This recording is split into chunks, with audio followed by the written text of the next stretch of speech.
السلام علیکم ورحمۃ اللہ وبرکاتہ۔ ناظرین و سامعین، استقبال ہے آپ کا بزم تھانوی یوٹیوب چینل پر۔ ناظرین، آج ہم آپ حضرات کی خدمت میں لے کر آئے ہیں ایک اہم ترین مسئلہ جو عموماً سبھی لوگوں کو پیش آتا ہے۔ جی ہاں ناظرین، آج ہم آپ کو بتائیں گے کہ اگر نماز میں کسی کو شک پیدا ہو جائے کہ اس کی 3 رکعت ہوئی ہے یا 4 رکعت ہوئی ہے تو اس کا حل قرآن و حدیث کی روشنی میں شریعت کے اندر کیا ہے۔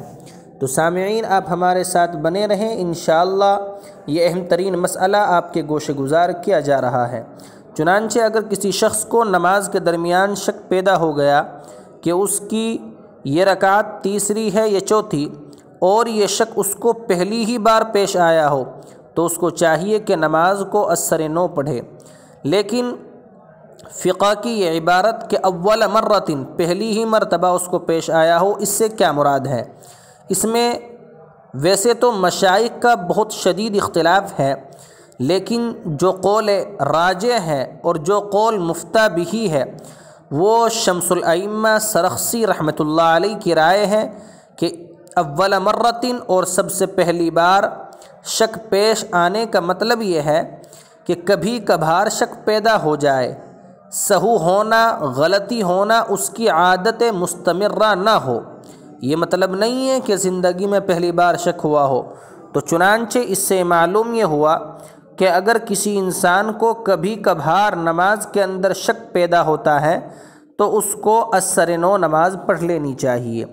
لیکن اگر اس کی صورتحال یہ ہے کہ شک اس کو پہلی مرتبہ نہیں بلکہ اکثر پیش آتا رہتا ہے، کبھی ظہر کی نماز میں تو کبھی عصر کی نماز میں، عصر کی نماز میں تو کبھی مغرب کی نماز میں، یوں ہی اکثر پیش آتا رہتا ہے، تو اب اس کے لیے ضروری یہ ہے کہ غور و فکر کرے، کہ سوچے اور تحری کرے کہ آیا اس کی 3 رکعت ہوئی ہیں یا 4 رکعت۔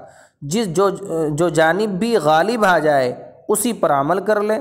مثلاً یہ شک پیدا ہوا کہ رکعت تیسری ہے یا چوتھی، تو اب اس کو چاہیے کہ وہ غور کرے، اور غور کرنے پر تیسری کا رجحان ہو جائے تو اس رکعت کو تیسری شمار کرتے ہوئے نماز پوری کرے، اور اگر چوتھی رکعت کی جانب راجح ہو تو چوتھی رکعت کو راجح قرار دے لے اور چوتھی رکعت مان لے اور چوتھی رکعت پوری کر کے قاعدہ کر کے اپنی نماز کو پوری کر لے۔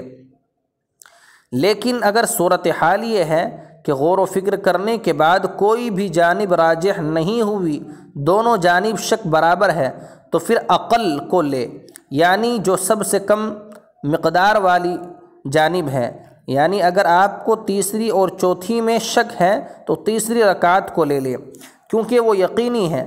البتہ جہاں آخر صلات کا امکان ہو وہاں قاعدہ کرے۔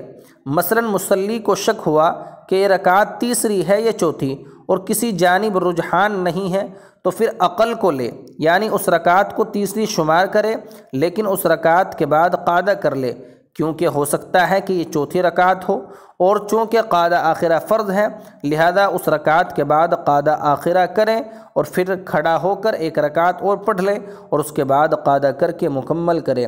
بہرحال آپ یہ تاریخی مسئلہ سن رہے ہیں بزم تھانوی یوٹیوب چینل کے تاریخی پلیٹ فارم پر۔ اگر آپ کو یہ چینل پسند آئے تو اپنی پسند اور ناپسند کا اظہار کمنٹ باکس میں ضرور کریں، اور اگر آپ ہمارے چینل پر پہلی بار تشریف لائے ہیں تو آپ چینل کو سبسکرائب ضرور کر لیں۔ شکریہ، جزاکم اللہ خیرا و احسن الجزاء۔